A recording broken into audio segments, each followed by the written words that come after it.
All praises to Yahweh, Ba'ashem Yahweh Shai, Ba'ashem Makar Kwadash. Double honors to the apostles and the elders of Great Millstone, and Shalom to the elect to the nation of Israel.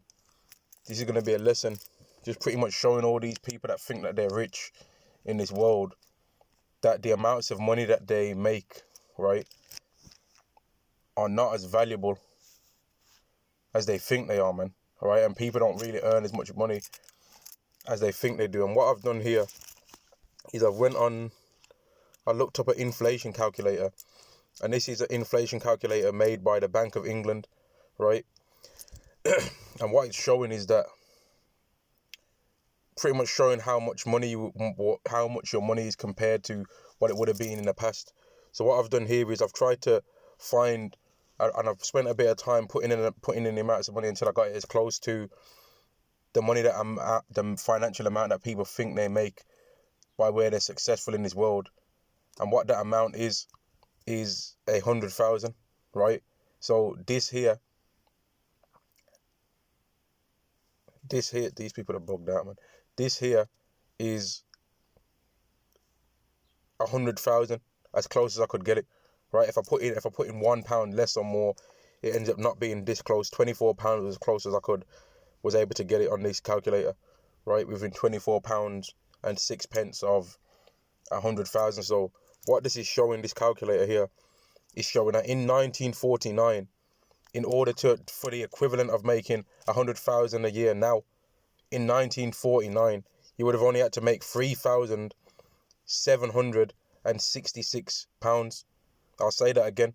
In order to make the equivalent of 100,000 in 1949, you would have only had to make £3,799, right?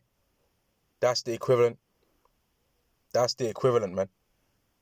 And people that would have been making 100,000 in 1949 would have been millionaires, right? People making 100,000 in 1949 are millionaires. Would have been millionaires. Would the equivalent? So like, yeah, I'm trying to not confuse myself, man, because this whole financial language that Esau has made, and this whole financial system that Esau has made, is wicked, man. And that's why the scriptures say plainly that a false balance is an abomination with the Lord, because the way how they've made this financial system can become very confusing, man. But I want to say it again, like, in order to the equivalent, if somebody making the equivalent of 149,000, it's lucky, man. See, I'm even confusing myself with this. Let me say it again. Let me say it again, man. In order to make 100,000, right, in 1949, the equivalent financially, you would have only had to make 3,766, right? But £3,766.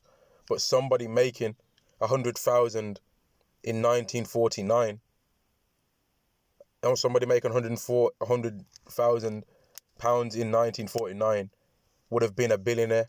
That's what I meant to say, and I'll say that again. Somebody making 100,000 pounds now a year, in 1949, the equivalent of that would have been £3,766 a year. And somebody making 100,000 in 1949 would have been a billionaire, right? So that just shows you how low in value this money has actually gone, man. The money is not as valuable as what it once was, and that's why the scriptures say a false balance is an abomination with the Lord, because how things are going to work in the kingdom is if somebody's got one gold coin, 1,000 years from now, that one gold coin is still going to be worth exactly the same, because we're not going to have a system of trade that allows things to decrease in value in such a way to where now your buying power is decreased. The Israelites are not going to do that, because we know that that's an abomination with the Lord. And this was just a quick video to show people that the amount of money that they think that they're making right now is not as much as they think it is, man. And it would have been significantly lower in 1949, man. And if they would have made that amount of money in 1949, the equivalent, it would have been considered a billionaire in 1949. Somebody making 100,000 in 1949, these days that person would be a billionaire, because the amount of money that people make, buying power of money has been reduced. And even in my lifetime, I've been alive just a little bit longer than 3 decades, right? That I've noticed that myself. Certain things that people used to buy, the value of it's decreased now. As a person born in the 90s or whatever, I've noticed these things. And other brothers that was born in the 80s, or brothers that would have been born in the 70s, or if the apostles, I'm not sure, maybe there was some of them might have been born in the 60s or whatever, they had noticed this. And I'm going to end the lesson there. All praises to Yahweh Ba'Shem Yahushai, Ba'Shem Makar Kwadash. Double honors to the apostles and the elders of Great Millstone, and Shalom to the nation of Israel. Shalom.